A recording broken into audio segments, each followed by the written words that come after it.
In a world where information seems to travel at the speed of light and traffic at a snail's pace, where the agenda of those at the helm doesn't always reflect the pressures on the streets, where the rubber hits the road, where there's queue of issues needing to be interrogated in the name of speaking truth to power. Welcome to a place at the table, where we set the agenda, table the issues that matter to you, and invite you to take a seat at the table.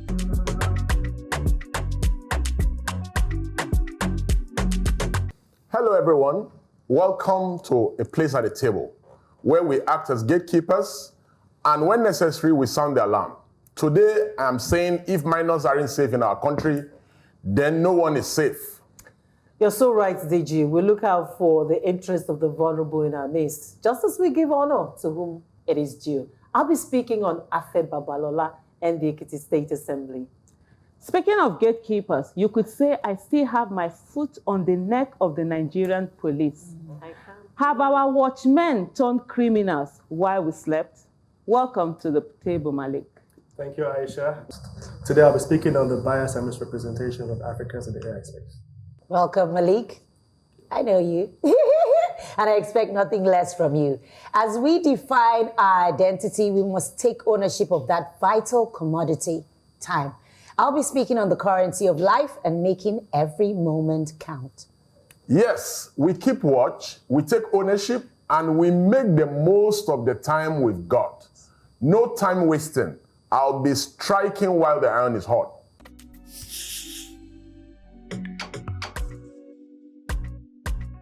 The recent trauma of seeing minors packed in a courtroom with some fainting from malnourishment was evidence that when we think things have sunken to unprecedented low, there are still new heights or new depths and horrors yet to be experienced. I speak of the heartbreaking scenes that unfolded in the Federal High Court in Abuja on Friday, November 1st, when 76 and additionally 43 defendants, mostly minors, some as young as 15 years old, were arraigned in court before Honorable Justice Obiora Igwatu. The suspects were arrested in Kanu and Kaduna and some parts of Abuja during the August protest. These defendants were arraigned under 10-count charges bordering on alleged treasonable felony and conspiracy to commit felony with intent to destabilize Nigeria. Yes, you heard me right, with intent to destabilize Nigeria.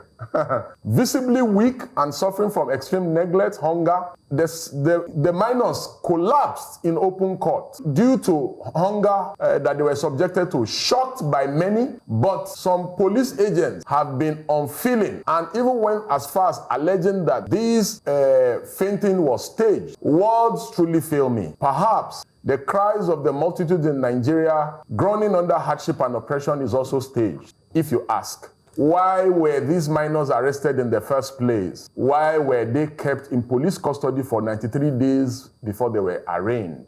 Why were they clearly neglected to the point of starvation, hunger, and abuse? What would be the consequence of such distressing inhumanity and degrading treatment, which is clearly injustice? The more we see the ugliness and impunity of the oppressive governance that we witness in the country, the more our eyes should be open to the fact that no one is safe. Not the minor who is in prison for protesting against bad governance, not the journalist that exposes corruption, nor the businessman who is slammed with multiple taxes, nor the pensioners who spends their retirement chasing for their pension, not even the politician or policeman who hoards wealth by preying on helpless citizens. The sooner we stop lying to ourselves about the sanity of the system we are all bound by, the sooner we all stand up for the most vulnerable amongst us as though they were our children. Let this shocking occurrence at the Federal High Court in Abuja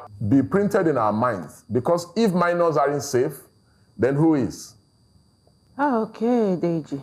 I think in essence, what you're trying to say is that we are all victims waiting to happen. Indeed. And I think many Nigerians don't realize that being a victim in Nigeria, it's not a matter of when. It's a matter of if. It's not a matter of if. It's a matter of when you will be that victim. But before I go on, is to ask, these minors, they've been released, right? Yes. But a lot of people are saying that the people that they saw and the people that have been released, they don't. Have you guys checked to ascertain that indeed the minors that that were there are the ones arraigned? And also, yes, we have. And also, okay, great. Also, how many other minors do we have out there? Remember when we had this conversation with Dorothy Njemande Foundation, that a little girl was taken in. Kuje prison sort of like rejects, they do not allow, minors being brought in. Even but police will have a way, of having there. But for me, just to quickly round up and say that, what I see is that when you're poor in Nigeria, you're faceless, nameless, and voiceless. You're not seen as a human being. If these children were children of the rich or children with big names, they wouldn't be kept and treated in this manner. It's only during the election that the thumbprint of poor people is valued. The whole of them, they are not valued, only that thumbprint. I'll just rest it there. So you won't say you confirmed that the ones released were the exact same ones. So why would people... So the issue here is very simple. There are 76 defendants, mostly, I think about 32 minors were in that 76. Okay. Then there's additional 43 who were arrested in Kaduna. The minors are largely from Kano. Okay. So in total, there are 119 defendants. Okay. So if you see some people who are above 18, those are the adults who were charged jointly with the minors. Ordinarily, under the law, if the minors were alone, they can't be arraigned at the Federal High Court. They'll be arraigned in the juvenile court. But the reason why the minors were arraigned with the adults is because when minors are now charged alongside adults, they can be arraigned at the Federal High Court. So that's where the mix-up is coming from. No, there should be a clear distinction about where minors are taken. You don't lump them together. Yes. And you said something about us speaking out. The cries were loud. Very loud, especially on the X app. And my question is, where does this leave the Child's Rights Act? Did the judges even consider anything to do with children? Section 1 and 2 of the Child Rights Act is very explicit. So why are they going against? Yes, it protects the dignity of the child. They didn't protect it though. No, that section protects it. But our government has failed and falling short of that standard of protecting our children. And the dehumanization occurred most at the police facility, let me where finish. they were kept for 93 those days. ones, I shall deal with them very soon. I'm saying, I said, what do I even write here? Where were the northern elites? Bam. They were silent. They only want them as Almajiri on the Not street. even northern elite. Where the Malams? Where were they? Their imams and the rest. Why? We didn't hear their voice. And I'm saying it openly. Yeah, you see. Wait, Teji, I am on a roll here. Okay, go ahead. Yes. I said, it looks as if it was staged, but thankfully you have confirmed it. The voices of the elites were so silent. Dr.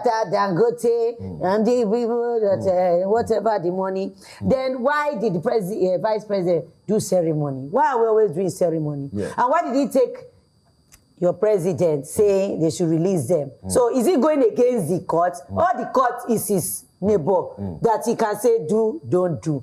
Do the judiciary even stand alone? The many questions here and everything is... It's actually an indictment on our nation as a whole and on the judiciary itself. Because you see, judicial independence is premised on three things. One, the judiciary must be immune from executive interference. It was not. Secondly, the judiciary must be immune from legislative interference. And lastly, and thirdly, the judiciary must be immune from interference from private persons. 000 and for that is why judges are not allowed to be seen by private people. So, Kate, you touched on what I was going to say, which is the elite's consensus and national development in this matter. In saner society, you find that the fundamental norms of the society is reinforced by the elites.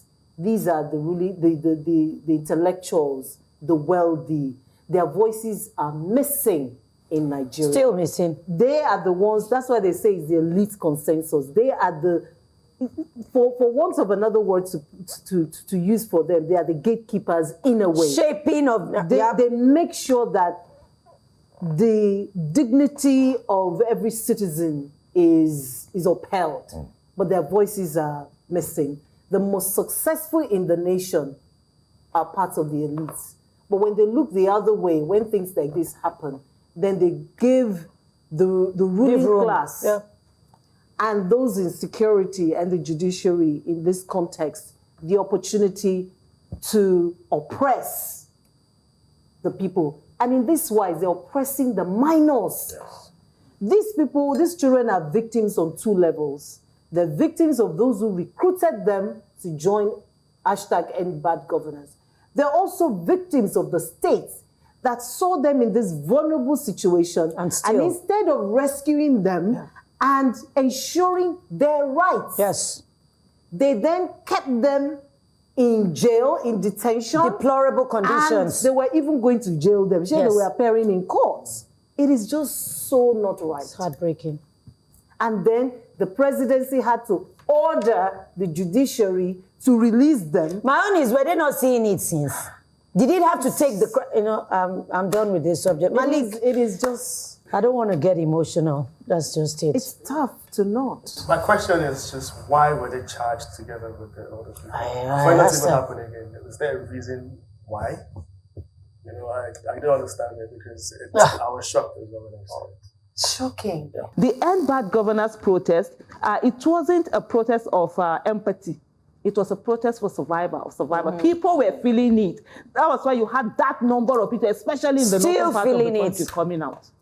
Deji, over to you. Are you done, Malik? You are so... You see, wow. just as a AI people, they don't yes, talk too much. just as a summary, the only people who are not protesting in this country are people who are either in government or friends of government, or people who are benefiting directly or indirectly from government. So they are all... You know, so they are all in that box.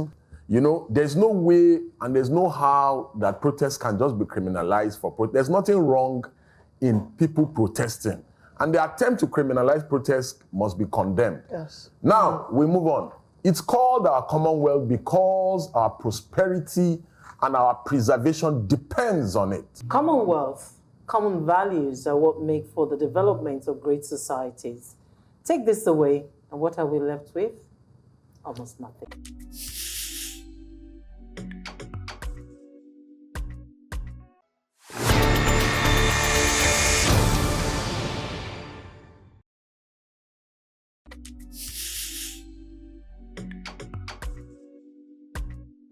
A university is similar to a small city if properly structured. Afe Babalola founded private research university, the Afe Babalola University of Agriculture, at the age of 80, a distinguished legal, education, and public service icon. The senior advocate of Nigeria served as a prosecutor, magistrate, and justice of the Court of Appeal. The former pro-chancellor of the University of Lagos was former chairman of committee of pro-chancellor or pro-chancellors of Nigerian universities. He was once the best pro-chancellor of all universities in Nigeria and is a member of the Club of Rectors of Europe. Abuja's website states that it has 8,500 students and 1,255 staff members. It is the only university in Nigeria that moved to its permanent site and constructed magnificent college buildings, hostels, staff quarters, teaching facilities, e-learning platforms, and electronic boards within just 8 months after being licensed. The Nigerian University Commission described the university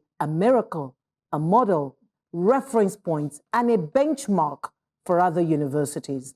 Recently, the Ekiti State Assembly rejected a bill to honor Afe Babalola. His Royal Majesty Ewi of Ado-Ekiti redeems that crying shame by promptly proclaiming October 18 as Afe Babalola Day in recognition of his unparalleled service to our community and his immense contributions at large. Now, Afe Babalola at that ceremony said, and I quote, "I was disappointed that the State House of Assembly rejected a bill to honor me because of politics," end of quote. At the occasion, guess what he did? He launched 2 cooperatives, one for men, the other for women, with 100 million naira, and each beneficiary got a loan of 100,000 naira with 5% interest. And in his words, he said, "This is better than palliative." 3 things jump at me from the story. The Ewi of Ado-Ekiti made a difference where a collective failed to take action. A true example of being the change we want.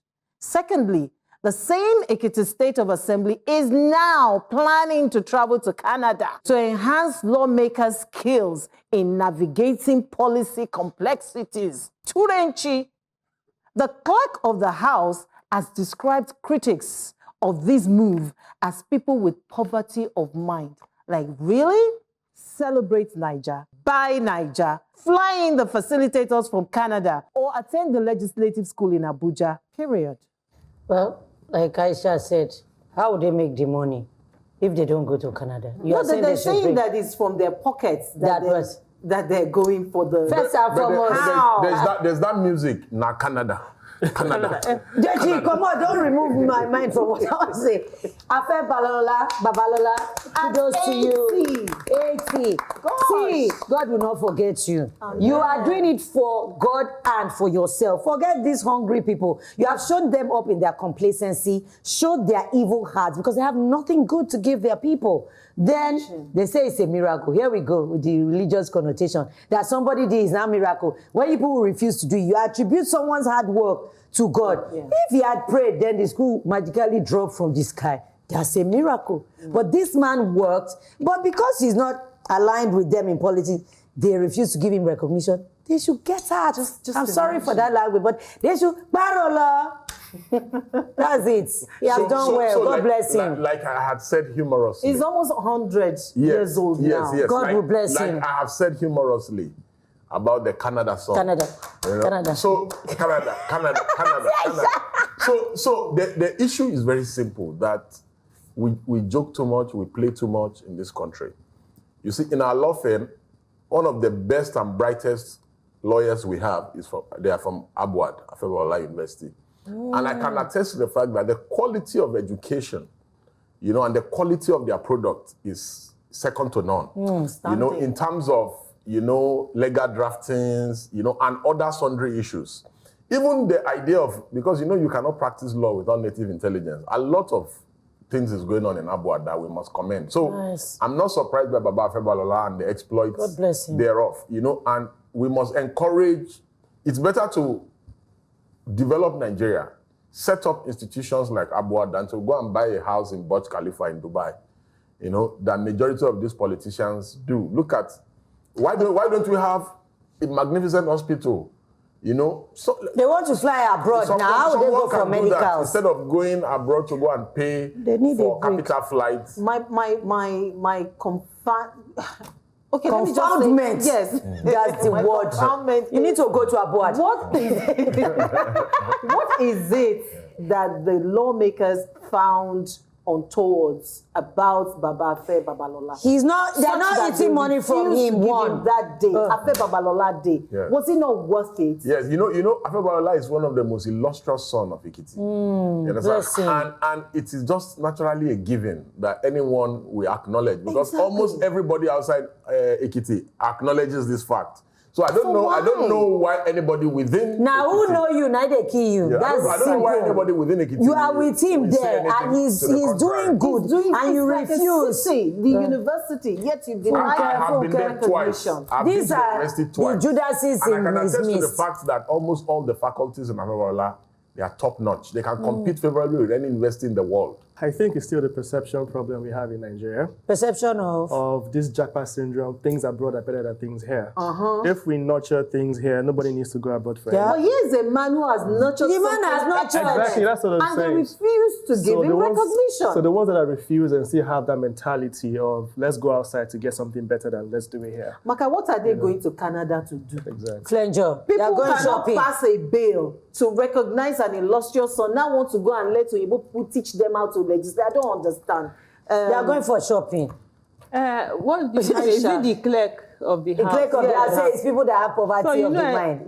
It was a big thing on Twitter. I think they kept going back and forth, explaining themselves that no, it is not the House of Assembly that will fund it, but that each legislator that could afford it will go on. Their mate is building university. Exactly. And they are going abroad. Why would you go to Canada? Shame that on money them. You could spend it for your constituency. There's another question I have for you. Can they get visa if it's not through this way? This is the only way they can get visa, Canadian visa now. You people are talking from place of privilege. The House of Assemblyman that probably used to be a thug somewhere, that because of whatever political shenanigans got in there. And so that's why he's telling us that it's poverty mindset. That's why people are kicking against what they're doing. In a place where, with all the problems that we have in Nigeria, and the fact that people are suffering, people can barely feed, and they're doing all of this. It comes back to that issue of they believe that citizens can't do anything. Yes. Voters can't There are do no anything. consequences. For me, election is never about what choice anybody makes. People have a right to make their own choice, whether good or bad. Is that free, fair, credible? It is the consequences. Process. Allow it to be. If they know that without rigging and everything, these people won't come back. That's true. So that's what they believe. That's what they keep. That's why they behave the way that they do. We need to focus on fixing that. I think it was Rufai that said on Twitter that what will Tinubu or APC campaign with? And I said, why is he asking this kind of question when they have INEC? I wonder, why would they bother campaigning? But the thing, but you know what? If citizens stand, there's a misconception somewhere where they think that Tinubu has power. If citizens stand, INEC members are part of our family. Wait, is it the same police and citizens that are going to stand? No, that's why if they can stop it. No, there's nobody whose power is greater than that of the people. Is it not Kenya that when they did that, when their Supreme Court overturned this, they surrounded the court premises now? If you finish, we're meeting us here. Oh yeah, forget. Speak to the Ekiti lawmakers. Ekiti lawmakers, you need to explain to us why you rejected the bill to honor Afe Babalola San. This man is just a few years shy of being 100 years old. Yes, and if he's done and maintained that university for so long and done it excellently well, tell us why you refused to honor him with a day to celebrate his achievement, his contribution to not just Ekiti, but Nigeria. We will continue to seek greener pastures because we neglect to water the grass under our feet. Watering the grass under our feet speaks of responsible stewardship. That's assuming that the gatekeepers haven't turned rogue.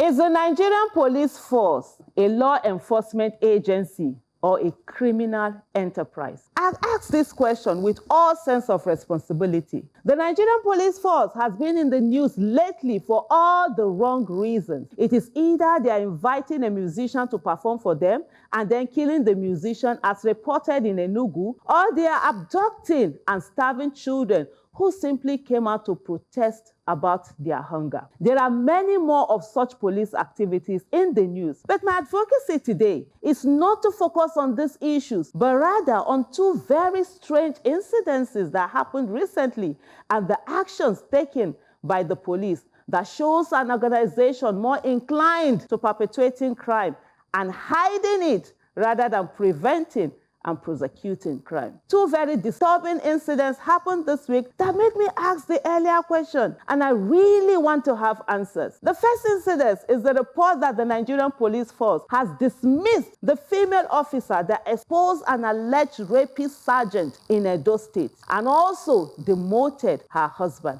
Can you imagine?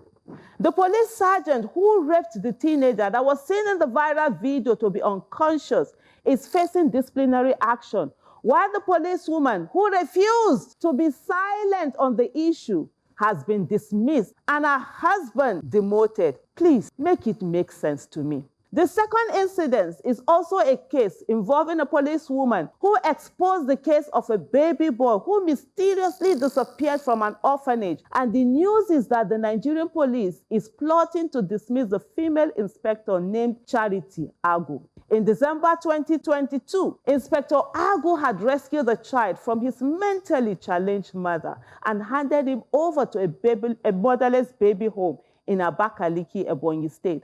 And the child she rescued is nowhere to be found. Inspector Agu is now the one facing dismissal for daring to report the incident. When did doing right become a wrong?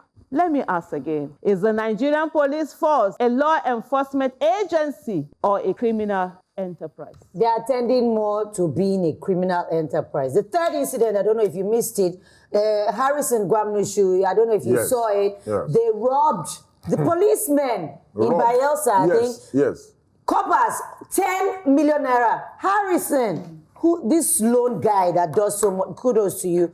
He showed us the video of how the money was recovered from police. They kidnapped those coppers, kept them until those people transferred 10 million to the Nigerian police. Then the first incident of the lady, they said that the lady and her husband connived to blackmail the rapist policeman, because he's a rapist. He was half naked. He's not alleged. To extort money from him, and when he wasn't forthcoming, that was when they now reported. So that's why he was demoted. But meanwhile, they fired him, meaning that my hand is not there. He's now a civilian. I really do want the police force to take on respect. But you see, people can't respect you. You are looking like thieves and criminals. You are supposed to serve and protect. I don't know what's their logo. What's the logo of the police? Serve and protect. Because that's what Igbo own. What's their logo? We don't know their logo. You see, Dude, we don't know themselves. We don't know what they stand for. That's why we cannot hold them to anything. Please, police force, can you have some self-respect? I'm sure there are some good people among you. Let me not feel that all is bad. Like, stop being thieves and protect the people. Please. I don't even understand. I can't say much to the other case. Why? Like, I'm sorry, Aisha. The police force, they give me a headache. I remember the video I did of them. They had to send their Oga Ben to come and tell me that they want to respond. I said, respond now. I will respond back because I know what people would do. You're trying to extort money on that street. Instead of putting an appropriate sign so that people know where to pass and not to pass. Don't be silent in Nigeria. That's all I can say. Don't be silent. It does not make sense because expecting the Nigerian police to do better it's always very strange. Is it not the same Nigerian police that hide in the corner waiting for somebody to commit crime? That's what I'm talking about. That's what I'm talking about. That's the video I did. That's the video I did. We see it every day. Every day. This is what happens in the country. People who should prevent crime are hiding so that people can commit it. It's not to correct you. The hiding to extort you. Everybody knows this. Anybody that is saying anything contrary is being economical with the truth. So we must do better as a nation. Jesus. You know, the black man can't be cursed forever. You know, and it's about just being responsible and transparent. What about being a human being? Exactly. And the people that are victims, it's every one of us. Yes. Every single one of us. Like I just said, it's every single one of us, whether you are police or non-police alike, we are all victims. Yes. You know, I pray to not have a reason to have an interface with the Nigerian police. Now, look at this systemic response to a call-out by policewoman. One would think that you will ride on that. You're meant to get justice for people, to investigate people. Yes. But then you dismiss the woman, demoted her husband because she decided to stand up for a minor who was raped. Second instance, you dismissed somebody for due diligence. You rescued a child from someone who's mentally ill, and then the child is nowhere to be found. You raised an alarm, and what did you get? Dismissal. No, they are plotting to dismiss her. They haven't done the dismissal yet, but that's what they're planning to do, which is why your statement that when did doing right become a wrong should be the poster for the Nigerian police. Why would you be transferring money from a victim's account to another? So basically, 10 million the Nigerian police is transactional. Yeah, since we have all agreed on the table that the police, we will come and agree. Let's I have a short story to tell. Many years ago, my car broke down. They thought you were Yahoo, I'm sure. Continue. No, it just broke down right in front of a police station. So I was happy. I'm safe. You don't live around here, I'm sure. I was new in the country. And there was a policewoman that came out. She was nice. She said, "Oh no, come inside. This place is very dangerous." You will not get your car back. They pushed the car inside for me. So she was like, "Okay, you have to give us something." I'm like, "I don't understand. I thought you were helping me for. Should I give us something that would deflate your tire right now?" I'm like, "I don't have anything to give you." You are inside. She told me to push the car. The people that Back pushed out it for on the me streets. said that they shouldn't help me, but I should push it back myself and go and actually get up. Police. Which police station? I don't want to mention. Why? You are afraid? No, I'm not, but I'd rather But we live here with them every day. And this was years ago. That's one of the Years ago, that station is probably worse now. It's better you cut them out. It's So worse that someone now. will not go and break down there. Why are you laughing? Sis? No. It's No, true. the thing for me is that, but that's actually a good police story. Because you know what? You have been a place with an armed robber. You find yourself behind She didn't let him go with his car. They will seize your car because you drove in there illegally. No, is different. They will tow him to a suspect. He will see himself standing in place your where an first armed experience robber. They was will a exchange you. soft landing. Then you now start, you'll not be the one saying, no, I didn't do anything. They said, then why is your car here? Yes. By Why that, are you here? they will plant bullets in the car. You are not the robbery suspect. Repeat along the road. You don't know anything. That's this Nigerian. So since there's some form of consensus that at the table that the police do not have a motto. What's their Why mission? don't- yes, they don't have a Police, motto. what's your mission statement? So Or is it police our friend? No, since they don't have a motto, why don't we suggest a motto for them? Would they abide by it? No. Maybe they wait for the presidency to Why don't we suggest a Maybe motto for presidency them? can give them a mission statement. Okay. What is your mission in this life of Nigerians? Nigerian Police Force. Maybe we should suggest that we have stopped taking bribe. Gonna walk. Cannot work. No, buy something softer, please. Just so quickly, Maybe I can suggest. you know, her leg is on their neck. No, I am, honestly, because they are doing anyhow. You know what is paining me? I asked my son to come to this country and join Nigerian police. My son said, you want him to go and join that corrupt I said, no, but at least, I was outvoted in the house. Everybody shot me out. And then they are still doing anyhow. So it's really painful. But there's quickly to say on that woman where they now came out to say that, she was trying to extort money Yeah, she and her from husband. she and her husband, 1 million, they paid 45, whatever. So they've come to a conclusion and they've dismissed her. They've demoted the other. So everything has done. Meanwhile, the one who did the raping is still there. They're still going to disciplinary action. So enforcement takes vision and equipping. This may explain why we are failing in law enforcement. Vision and equipment is my domain, Aisha, so we mustn't shy away from defining ourselves and the future we want.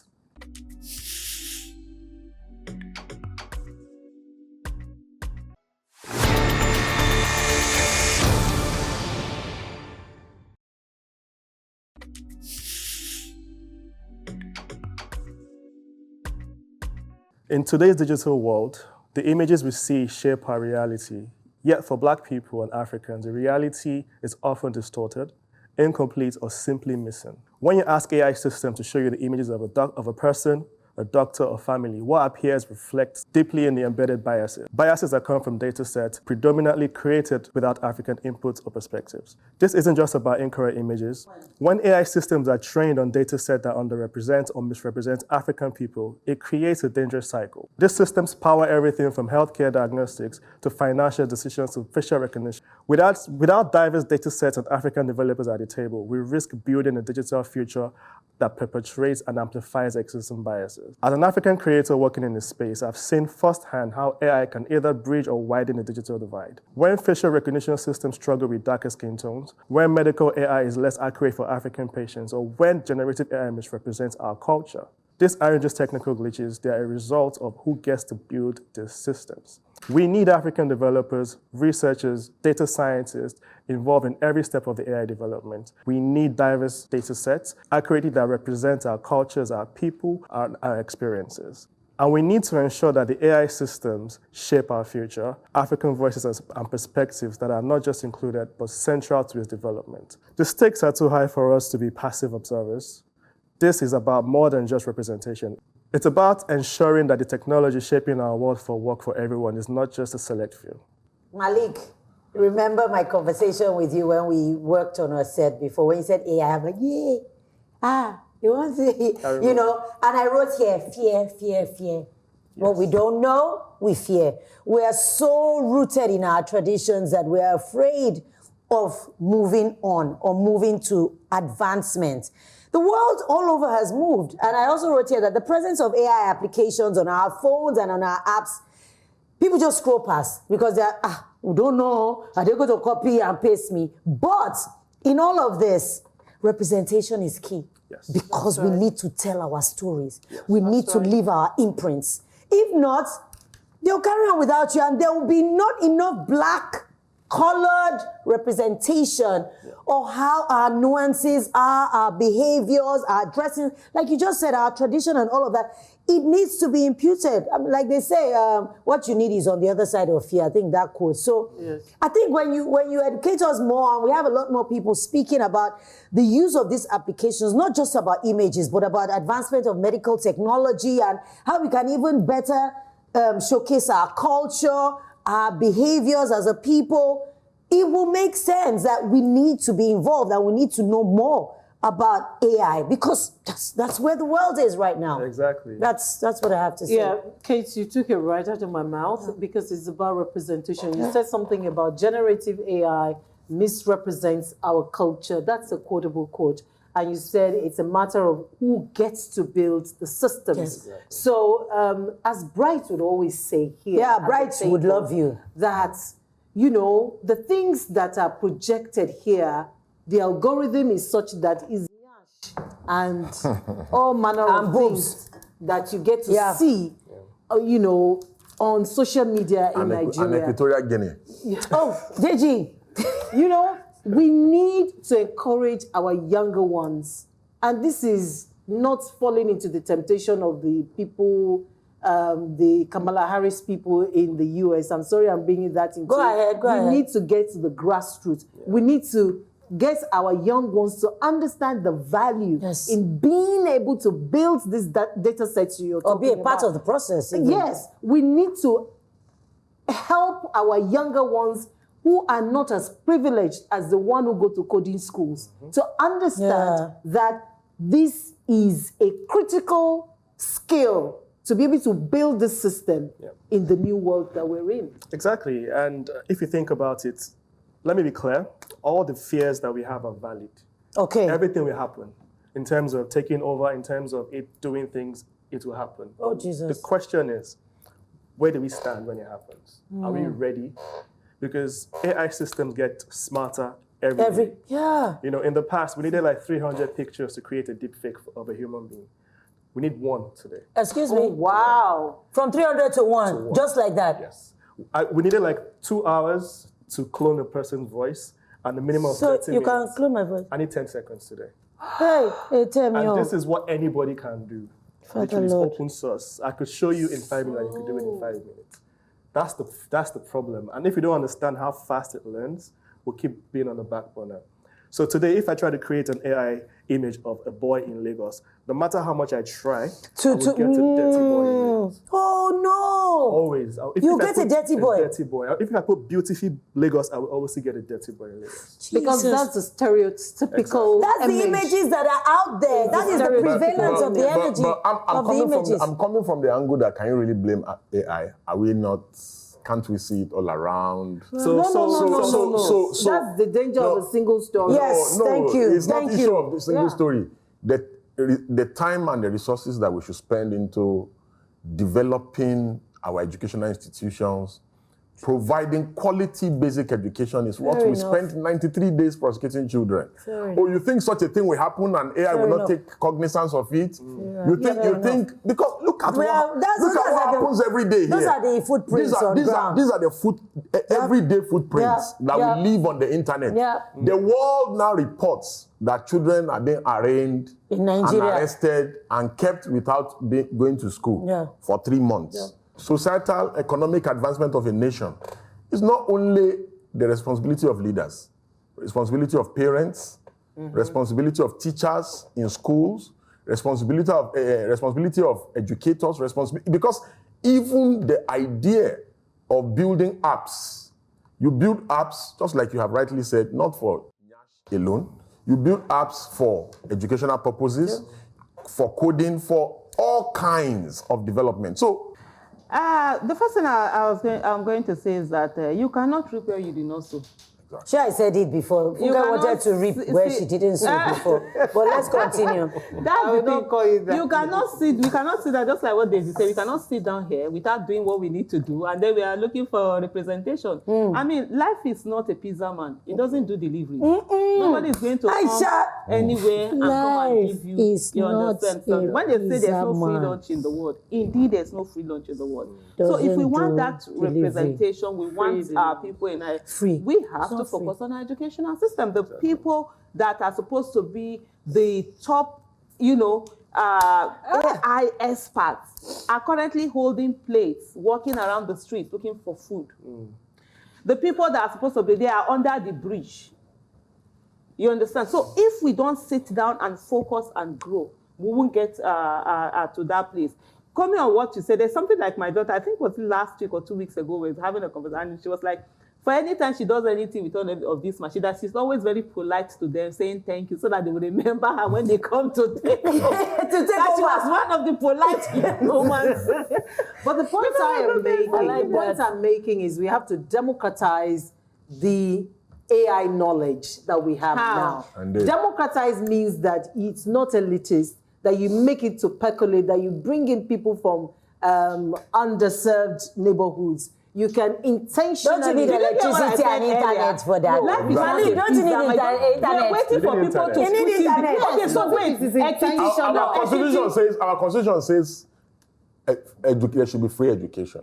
Yes, from basic to this thing, that's where it should be. Secondary. UBEC Act also says the same thing. But I would say that everything you guys said is very valid, but we should also think about it from a PR point of view. The kinds of data we put out there is also, we're putting out our reality. We can't fake it. No, we can't fake it, but we have to think about it from a point of view that right now everything is trained on data sets. So that will matter in the next 10 years. It's okay. Years. So what are you recommending now? That we put out intentional data that reflects our culture and our essence. How do we do that? Everything that we do, from the music and the films, everything has to be intentional. How can I help? Your personal story matters. So if you're putting your personal story, let it be credible. Let it have more information. So much is lost because we have failed to define our identity from the onset. I agree, Malik. Let us define our identity from the onset, or else we fail to take ownership of that which is within our gift. It may not be too late, though, to redeem the time.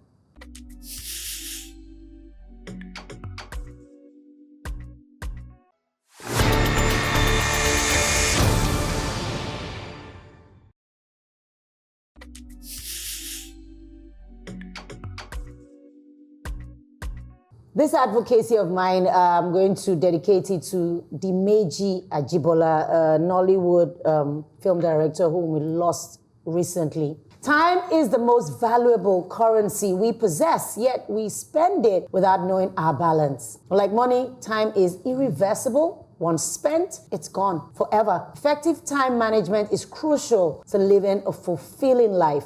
We meticulously track our financial accounts, but rarely do we monitor our time, African time, Niger. We often take it for granted, assuming there's always more time. However, time is finite. Our lifespan is limited and every moment counts. To maximize your time, set priorities, focus on what truly matters. Create a schedule for yourself, plan your day, your week, your month. Avoid procrastination. Break your task into manageable chunks. If you don't finish today, you go finish tomorrow. Learn to say no. Protect your time from unnecessary commitments. Invest in self-care.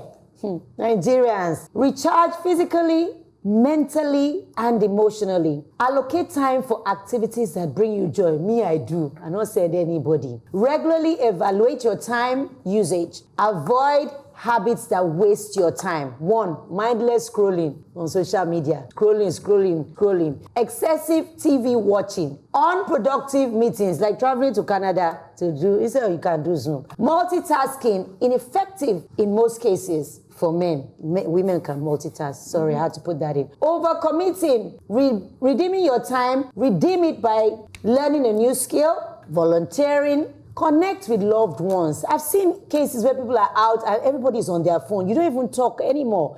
Journaling or meditation, planning a dream trip, Consider also how you want to spend your time. How? Are you building meaningful relationships? Are you pursuing creative endeavors? Or are you learning about AI? Making a positive impact? Time is the only currency we spend without knowing the balance. By prioritizing, scheduling, and investing in self-care, we can make the most of our time and we won't have any regrets. Remember, every moment counts. I want you to reflect on these questions. After this advocacy, how do you spend your time? What are your priorities? Are you living the life that you want? And then I want you to take control of your time today. Evaluate your habits, set goals, and make sure every moment counts. Panelists. Yes, so for me, the most important takeaway from this is that we must learn to say no.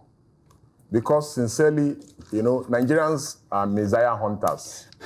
They are looking for who will come and save them. They will refuse to take responsibility for their lives. So they are banking on one of their uncle to come and make them a rich man. And so when he does not do that, they blame them. It's the reason why I'm poor is because my uncle has refused to help me. So, and human beings by nature, you can never please them. No matter, if you like. Give them your blood. No, if you like, go to front of Aso Rock and lie down that, Tinubu, climb on top of me if you don't climb on top of me. If you don't repair the nation, kill me now, and they eventually kill you. They will say, tomorrow, who sent you? Tomorrow morning, they move on. They said that was a stupid man. They say, who sent you? That stupid man just died for nothing. Yeah. So acknowledge that. Say no. Acknowledge that you need to say no. And you need to this also... This is a personal note for yourself. Yes, it's for me. That's good. And you also need to know that, you see, we are here for a while. While you are saying no, you should also live for the well-being of others. Life must go beyond self. Because 1 minute we are here, the next we are not. Yes. No matter how powerful you are. Like General Alabaja on my mind. Yes. He's doing his General bit. Alabaja on my mind, who just passed on. No matter how powerful you think you are, whether you are in government or out of government, whether you are in business or out of business, whether you are on the floor or on the bed, we are here 1 minute and the next minute we are gone. Gone the next. Yesterday, I read a story online that there was a meeting like this and somebody just did a presentation. As soon as he finished his presentation, he fell down and he died. It was a room full of doctors and they couldn't save him. He passed on. There was nothing wrong with him. So that brings me to what you said about moments. I'm an apostle of celebrating the moment, enjoying the moments, because at the end of the day, these moments become the memories that you take along with you. Forget whatever is happening outside the moment. Just enjoy this moment. Learn to say no is a cardinal point in what you said. Don't be a people pleaser. Yes. You want to please this person, you want to please this person, but you're displeasing yourself and you're not caring for yourself. At the end of the day, when you break down, it's going to be you and you alone. And when you break down and you have a problem with your health, you're not going to be productive. You're not going to bless us with the gifts you've been given to bless the world. Louder. They said, learn to say no, invest in self-care. Time is the only currency that we have that does not have a balance. You don't know. You just keep drawing. Yes. You keep drawing. You don't know what is left. Yeah. Each time we have a birthday party or birthday ceremony or birthday anniversary, we're drawing on that time and we don't know what is left. So you find somebody at 50 dies. You find somebody at 30 dies. The other day I was passing by a beautiful woman. The body was being taken in. I said, oh my God, so soon. But you see, the time she had, she didn't know the balance. Yeah. While some people like Afe Babalola is tending towards 100, even him doesn't know what balance is left. So we need to be careful. We need to appreciate people. We need to resuscitate our humanity, which is what I think is gradually being eroded in Nigeria today. We've lost our sense of humanity. We've lost the sense of, no, this shouldn't be happening to a human being. I'm going to stand. I'm a nobody, but I'm going to stand for the good of humanity. We need to learn that, and it starts with managing your time. Malik. I agree. I'll also say learn to shut off from everything. Yes. Like a digital Yes. Spend time with you. detox Yes. You know, That's I don't care. self-care. My phone is turned off. I was just everything. going to ask you, this AI man, how do you shut off? That's what I do. I just turn off my phone, turn off my laptop. Off. Everything. For how long? For a day. I hide mine. I love that. Oh yeah, I don't care about anything, Yes. emails, because I can Yes. always respond to you Yes, tomorrow. yes, nice one. Yeah. I've taken that on You know, board. because that way, if not, when I burn out, I'm not good for anybody. You know, I'm just grumpy. I'm just giving you the worst of myself. But when I find out that, okay, nothing actually matters but my health, Yes. then I come back refreshed, Yes. you know? So Yes. I do that a lot. Some people didn't understand it at first. Say, I've been trying to reach you today. I was worried. I'm fine. Just know that I'm not. Yeah, but tell somebody, just Oh, I'm not wishing you bad, but just I'm turning off for an I'm always hour. a family anyway. Sometimes I write that on I'm my turning status off for on the WhatsApp. day. For the Reach day, me at okay. 6 a.m. If I'm not back on, check on me, please. Very important. true. I do Now that that you're in sometimes Nigeria, on Yes. WhatsApp. Yeah, They so said that you don't drove get to their car. panicked. I shall leave him and the police people. I'm very police. Now my people, you know, as They will just parade him on there. like it I shall want to hear your thoughts. For me, you know, on that issue of time we spend it without knowing our balance. For me, it's one of the reasons why 2 days, I hate.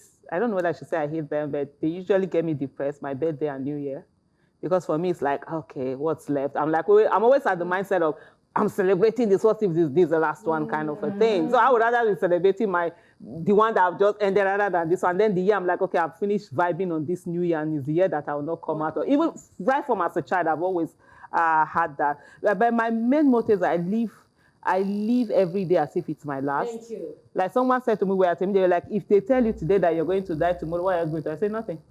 I'm just just do my normal this thing, because everything. A few days ago, I think I shared this on Twitter. I think I was there before yesterday. So I was busy. I was doing recording for my YouTube channel. And so my daughter called me while I was talking. So I saw her call. I saw another one. So when we finished one video, so I quickly called her before I continued. And then, so we spoke. She told me what she wanted to do. Then I dropped it. The next day, I saw her calling me again. And she was like, Mommy, did you read my message? I said, no. So I now went to stress. She said, you didn't say I love you. And I'm like, oh, I'm sorry, I love you. Normally, because we be doing that, I love you more. No, I'm the one who loves you more. So I'm like, Yes. We have something that we say. love you more till infinity, till forever. Yeah, we do that. So it's always so with your loved ones. Yeah. Do that. For me, I don't like. If you're with me and you hear me talking with my family, you get tired, because I love you be flowing anyhow. Yes, I it's love you, good. yes, I love you. You know that kind of, because you don't know whether you have the next second. Yeah. I've never believed in someone we're fighting, somebody leaves the house, you're still angry with each other. No, everything has to be settled. But most importantly, also the child in you, don't ever let it die. I'm always dancing to no Come music. on. But Don't you see me every day? They'll be wondering, am I crazy? I don't know about me, you. the music I dance is just because I Each don't day is do 100%. Video like All battery died today. Tomorrow we start another battery, because I'm not holding back on nothing. I think I agree for those- completely with Aisha. Okay, let me You just know? quickly, for those one that you said, for the issue of like people with sense of entitlement, Yes. you know one thing I say to people, if God no punish you, say you no help yourself.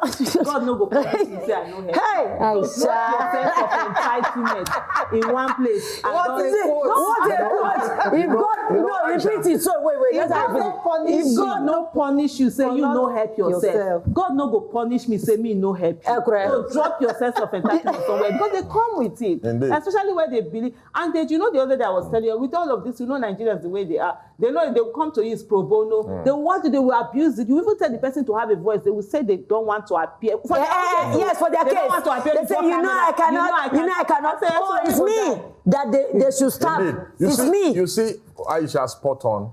You know, just like Aisha, my guiding principle, even when I got on the plane this morning to come to Lagos, I said to myself, every time I do this, I said, God, if this is the last, you know, I'm so grateful. I've had a blast. It's just been so wonderful. Deji, you're right, If this is the last, I've got a plan. Today is deep. So you know, Give for me.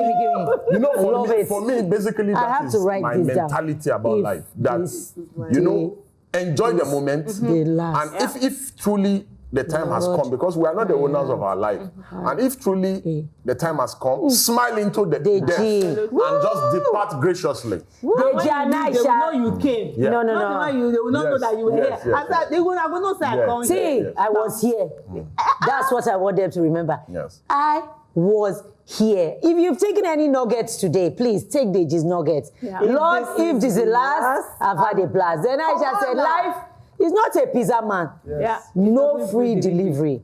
And like Malik said, please put your imprints out there so that AI can capture us Africans in a good way, not a dirty boy in Lagos. And of course, Funke, please, kudos to Afe Babalola. God bless him. He's using his time well. And thank you also to Dimeji Ajibola. Continue to rest in peace. You invested your time so well, and we're proud of you.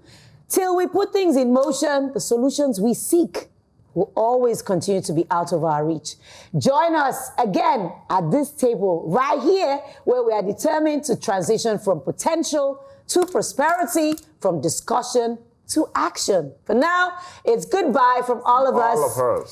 Sayonara, etiesumo. Wakila, say Anjuma. What about? Bye.